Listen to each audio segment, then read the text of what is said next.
is it? And this is what I say to a lot of people. To me, when you go to boarding school, they don't care the color of your skin. I could be wrong. They don't care the color of your skin. They expect high achievement from you regardless. Would you say that's an accurate statement? Yeah, I would say that that's an accurate statement, because if you go to boarding school, the color of skin isn't very diverse, is it? The color of people's skin isn't exactly very diverse when you go to boarding school. So you mean the makeup of the school is not diverse? Yeah. But it's not always the most intelligent people that are going to the school. So the teachers have high expectation from you regardless of the color of your skin. I guess so, but I mean that doesn't mean to say that a teacher at a public school doesn't. Well. But why at Columbia High School were so many of black kids in the lower tracks? Well, yeah, the whole track system levels. I mean, that thing was it's a fundamental flaw in schooling, I think. So, a fundamental flaw. Yeah. What exactly do you mean? Go into it. I mean, you can't have levels for kids. I mean, other than maybe if it's special education, it's understandable, but you'd want to give a kid the best chance to succeed possible, and putting them in a lower level doesn't necessarily give them the best chance to push themselves and move forward. Do you understand? I understand. The best way I can explain it, I watched. I like to read little things here and there about analogies of people who become affluent in society or people who become rich in society. And there's a social experiment done. I like reading about social experiments as well. And the teacher had all the students sit just right where they were. There's 5 rows of students, and he put a recycling bin down in the front of the room, and he told the class, "All right, class, we're doing a social experiment. Everybody ball up a piece of paper, and the goal is to throw the paper inside of the recycling bin. Mm-hmm. Whoever throws the ball inside of the recycling bin successfully gets an A. Mm-hmm. Gets an A for this test, 100%. Mm-hmm. Obviously, the kids in the front, no problem, threw it right in, no problem. Kids in the second row, a little bit harder. Kids in the fourth row are complaining. Well, this is really hard. How are we ever supposed to throw this thing in there? I want an A, but I'm so far back. I can barely see it. Okay. So what that means to say is that the kids in the far back in the fourth row, even though they might have wanted to succeed, they might have been troubled a little bit. Who knows what they might not have even been as brilliant as the kids in the front row. Mm-hmm. They still have a harder chance of getting that A than those people in the front. Mm-hmm. I thought that was really interesting. Something to think about. No, that's very interesting. In that, what that tells you is that, right, depends on where you are. It's much, and the people in the front row don't really realize. I guess it speaks to privilege as well. So the people in the front row don't really realize how easy they have it because they're right there. I mean, they don't recognize what it would feel like to be in the fourth row because they're not in the fourth row; they're in the first row. So I guess how that can now cross over to the levels is that the people in the second or third level might have a harder chance of succeeding, but the people in the fourth level or the highest level have the best chance of succeeding, but they might not even recognize that those people in the second and third levels have such a harder chance of succeeding, but they're not worried about that. They're going to be fine, and most of them were fine. And you raise a very valid point, and I always said that the kids in the fifth level and the fourth level and the AP classes, those kids are going to succeed anyway. It doesn't matter where you put those kids. Sure. They are going to succeed anyway.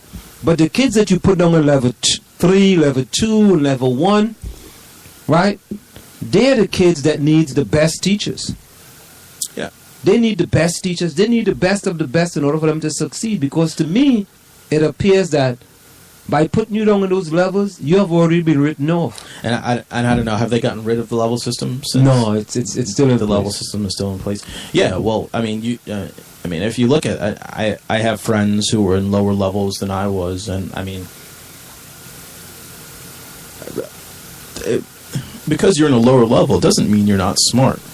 There are some kids who are in lower levels who are brilliant, who are actually very, very smart individuals. Yeah. Being good at school, firstly, if I may, it has a good bit to do with how smart you are.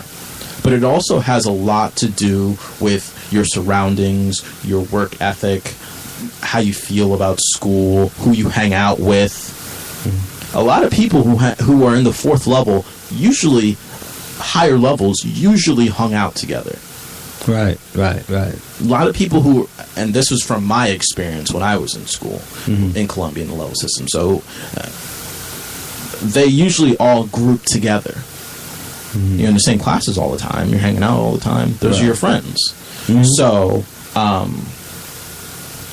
mean, it creates a culture, and when you're in these lower levels, it's almost like you don't care as much. I don't know what it is. I experienced one time a lower level. And remember when they wanted to put you on the level 3? Yeah.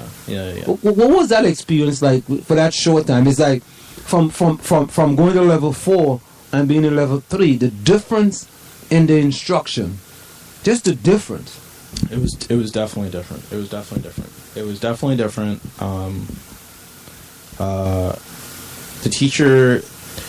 teacher went a bit slower. Went a bit slower. Definitely treated the kids more as kids than as, I guess, people who really seemed like they cared. I mean, you had kids who acted out in class, but I mean, but that didn't mean to say they didn't want to learn. Yeah, it's.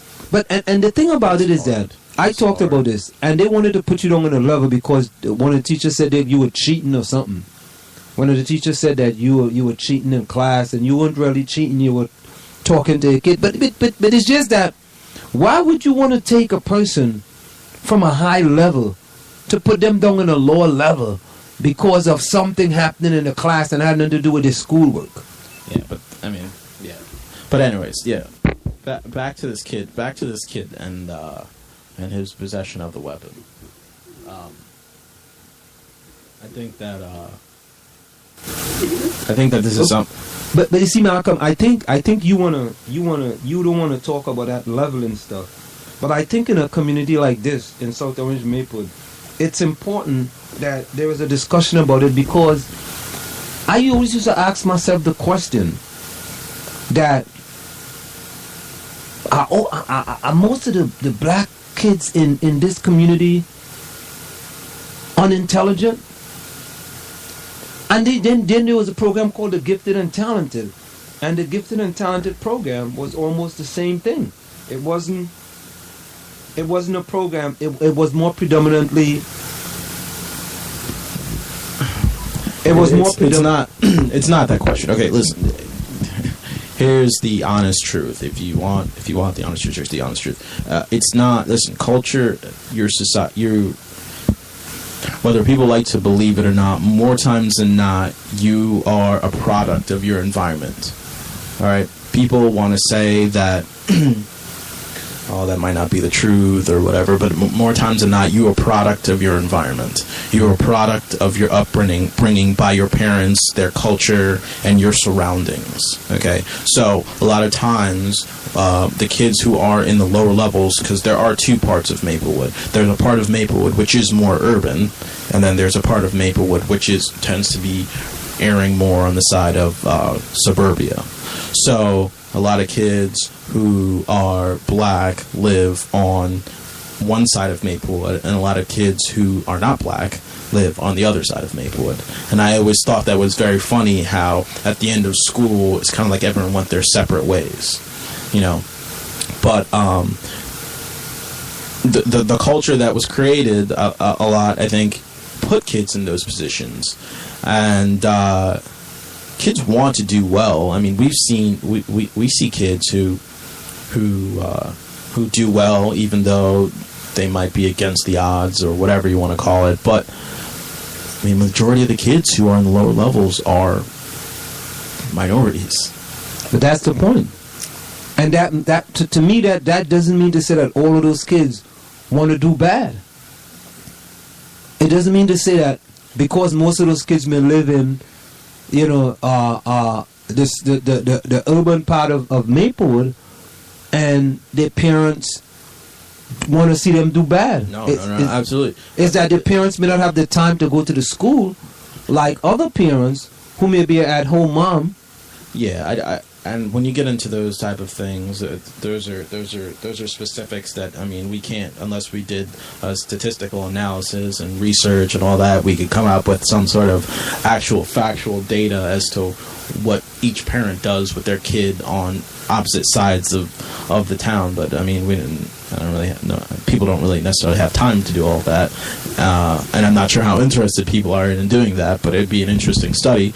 But regardless, I think, and I ramble a lot when I speak. I speak. My thoughts come to me as we go. But no, that's fine. Basically, what I'm trying to convey is that a lot of times in these classes, kids have a different notion of success or idea of what it means to go to school and do the right thing and try to be the best that they can be.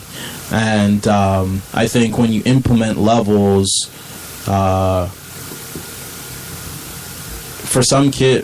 a lot of kids, it almost probably like takes away hope for some kids. I would imagine. Absolutely. It's like, you know, it's the crabs in the barrel syndromes. Yeah. Once you get in, and you put someone in an environment, and I've experienced this firsthand. I think people tend to forget that these are actually adolescent kids. I mean, some are more mature than others, obviously, but I mean, kids are impressionable. Adults are impressionable. Humans are impressionable. People do change all the time based upon their environment. I could do a social study, experiment right now on people and their environment. I can guarantee that people change based upon their environment. They made a movie, Trading Places. Everyone knows that movie. It's a perfect example. They took Eddie Murphy, he was in the slums, they put him in a nice place and changed. And I think that's a movie which was supposed to be funny, but that's real. That's a real thing that we see happen. If I took someone, well, more times than not, if I took someone off the street, gave them money, and gave them the tools to be successful with that money, their life would change. They would change the way that they do things. If you take someone who maybe not be the brightest, but you give them the tools to be as successful as possible, I'm sure that even though they might give you backlash, even though they might give you a hard time, in the end, they're going to see that you have their best interest in heart, and they're going to put their best foot forward. If you take a kid who's like that, who's probably going to be more of a rebellious against you trying to make them successful because you might see something in them, and you put them in a lower level where it's clear to them, and it's not as if they don't know that they're in a lower level. They know that they're in a lower level. If it says on your sheet that you're in level 2 and you know there's 4 levels, you're looking at yourself like, what's going on here? So I feel that it's a very tough topic, and it really goes into you have to go farther. You have to go into the psyche of a kid to see what exactly is going on there. So I'm not really sure. So I'm not really sure what exactly to say on that. But you know something? I always say that to me is that you have two different type of environment. You have